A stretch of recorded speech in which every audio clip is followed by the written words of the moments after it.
Bonjour à tous, nous allons voir dans cette vidéo comment comparer la maquette aux règles du PLU et comment contrôler une maquette Revit à partir de ces critères. Donc j'ai pris comme exemple ce projet que nous avons à l'écran.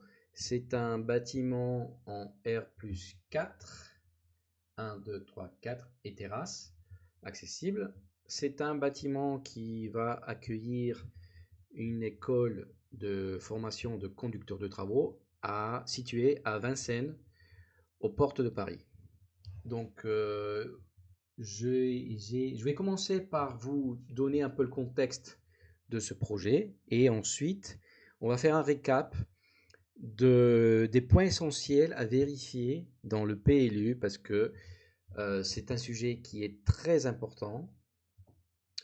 Pour nous, BIM modeleurs, architectes ou autres, euh, quand on travaille dans le domaine du bâtiment, le PLU, c'est la Bible. C'est-à-dire qu'il faut savoir l'interpréter, il faut comprendre les informations et il faut faire une synthèse avant d'entamer n'importe quel projet de construction architecturale. Donc, ce projet se situe au 18 rue Belfort à Vincennes.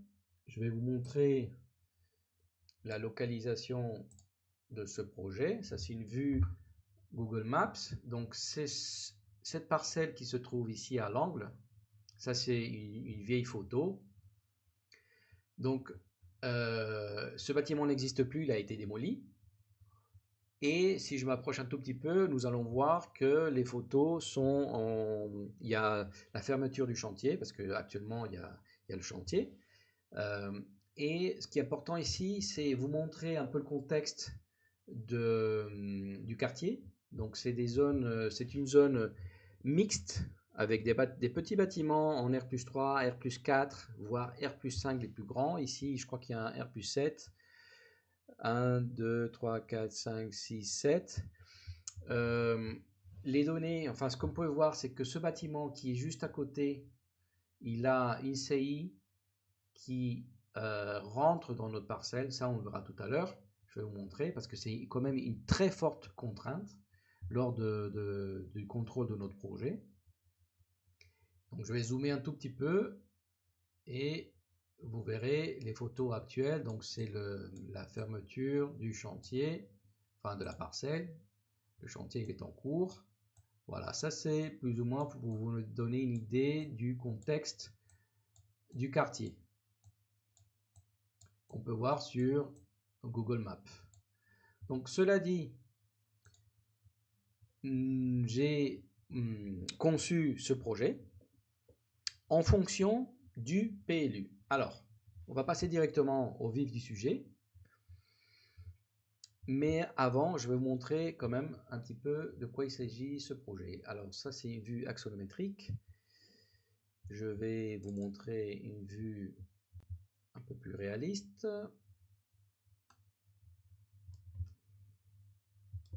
Voilà, ça c'est le bâtiment. Donc ça c'est l'angle des deux rues. Ça ce serait l'accès.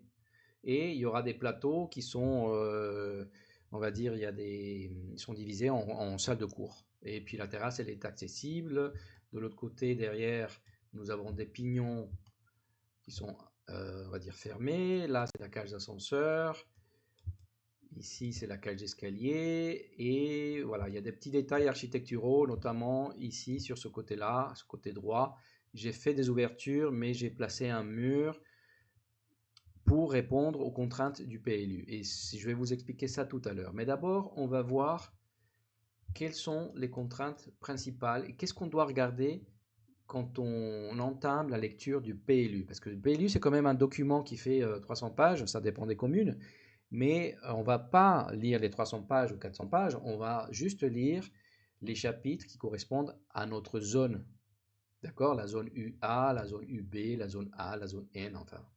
Ça, c'est une recherche qu'il faut faire en amont. Je vais me placer en plan R0 pour vous montrer. Donc, j'ai modélisé, donc sur AutoCAD, je vais mettre le plan AutoCAD. J'ai modélisé les parcelles voisines, notamment notre parcelle qui est ici. En rouge, nous avons le gabarit de la rue et le gabarit du trottoir. Après, j'ai les plans sur AutoCAD de tous les niveaux. Je vais passer vite fait. Et j'ai importé donc juste ce plan qui est une référence externe sur AutoCAD. Je l'ai lié sur mon Revit qui est ici.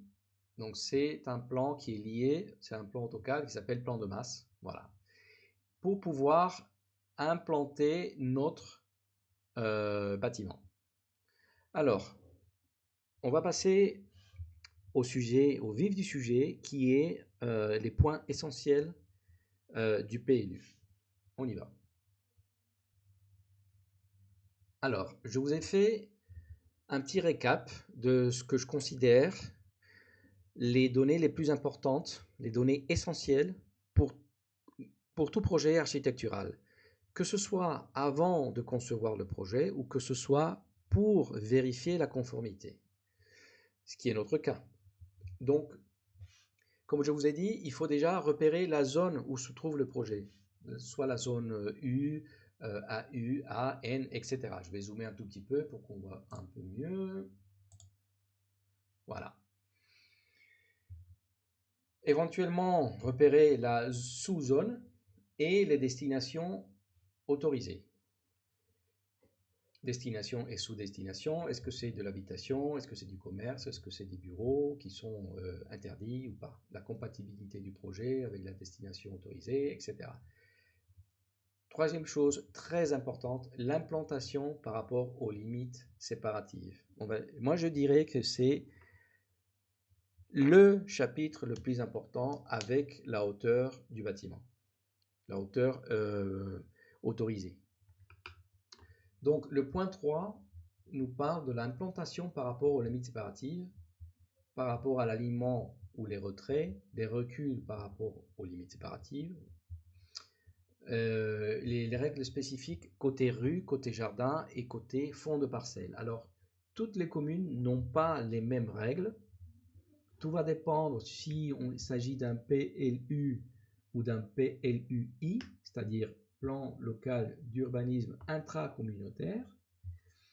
Quatrième chapitre qu'il faut vérifier, l'emprise au sol. Actuellement, depuis certaines années, on parle du CES, coefficient d'emprise au sol, ce qui est équivalent à l'ancien COS, coefficient d'occupation de sol.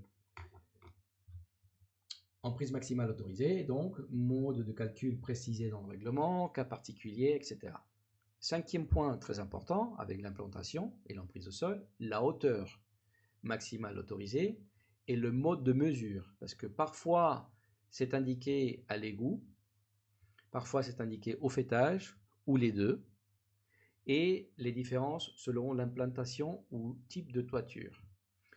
Bon, je ne vais pas lire toute cette synthèse, je vais vous la mettre téléchargeable, mais ce qui est important, c'est de comprendre que au lieu de lire les 300 pages du PLU, il faut aller à l'essentiel. Et l'essentiel, c'est les points que nous avons ici.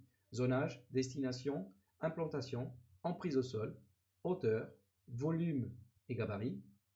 Aspect extérieur, parfois il est indiqué des couleurs, des matériaux, etc. Les toitures, le type de toiture en pente, toiture plate, toit terrasse. Est-ce que c'est interdit? Est-ce que c'est autorisé? Quel pourcentage par rapport au projet? Les matériaux imposés, etc. Le stationnement, ça c'est très important aussi. Les espaces libres et la végétalisation. Les clôtures, les portails, ça c'est un petit détail, mais il faut le tenir compte de ça. Et les accès, la voirie. Finalement, les risques et les servitudes, si on est en zone inondable, il y aura une réglementation particulière. Et il y a parfois des prescriptions particulières à chaque commune, etc. Pièces graphiques. Voilà. Je vous laisse ce document. Et on va revenir sur notre projet. Alors, comment vérifier l'implantation? D'abord, moi ce que je fais dans ma vraie vie professionnelle en tant qu'architecte, quand je développe un projet, une faisabilité ou autre, c'est que je prends cette liste que je vous ai montrée et que je vous partage, et j'écris à côté les chiffres. Parce qu'en fait, quand on lit le PLU, il faut sortir des chiffres. Implantation, donc je dis par exemple à 3 mètres par rapport à la limite séparative, à 5 mètres par rapport à la rue, à 20 mètres par rapport aux voisins à l'arrière, etc., etc. Le coefficient d'occupation du sol ou l'emprise au sol, ce sera du 30%, 40%, tout va dépendre de la zone du projet. Donc moi ce que je fais, c'est une petite liste, beaucoup plus petite que celle-ci, avec les chiffres clés. Et avec ça, je commence à composer mon projet. Donc ici, nous avons, donc j'ai indiqué euh, juste l'angle de la rue. Donc ici, bon, il y a plusieurs rues qui arrivent à ce carrefour, mais on va dire qu'on est à l'angle. Je me suis implanté droit par rapport à la limite séparative nord. J'ai reculé le bâtiment par rapport à la limite est, côté est. Et vous voyez ici, je vais faire un zoom. Ici, il y a ce décroché qui appartient au bâtiment de droite. C'est bien le décroché que je vous ai montré au départ. C'est bien ce décroché-là. Ici, là. Donc, je ne peux pas, vu que c'est un décroché qui appartient au bâtiment d'à côté, les limites et les retraits démarrent sur ces points-là. D'accord? Donc, il faut faire très attention. C'est pour ça que ici, dans mon projet, j'ai un mur aveugle face à cette limite séparative qui a cette baïonnette. D'accord? Après, j'ai ma cage, le volume des ascenseurs, d'accord? L'emplacement vertical de l'ascenseur qui est aveugle. Et les fenêtres qui se trouvent ici, elles sont bien à une certaine distance. Je vais vérifier, juste pour l'exemple, à quelle distance nous sommes. Nous sommes à 8,45 m. Donc, je ne me rappelle pas la mesure exacte qui est indiquée dans le PLU. À mon avis, ça doit être dans les 5 mètres. Donc, je suis bien au-delà du retrait minimum à respecter. Donc, voilà ce qu'il faut tenir compte pour contrôler et vérifier un projet, soit en phase de conception ou faisabilité, soit en phase de contrôle. Mais à mon avis, si on développe un projet, c'est parce qu'on a tout respecté. Et cet exercice, il s'agit de comprendre les données du PLU et vérifier le projet, que ce soit sur AutoCAD ou sur Revit, par rapport aux limites séparatives, au retrait, à l'implantation, au respect des espaces verts, etc., etc. Donc, je vous laisse sur ce cours vidéo. Je vous laisse le document avec les données essentielles à vérifier du PLU et je vous souhaite une bonne continuation. À bientôt.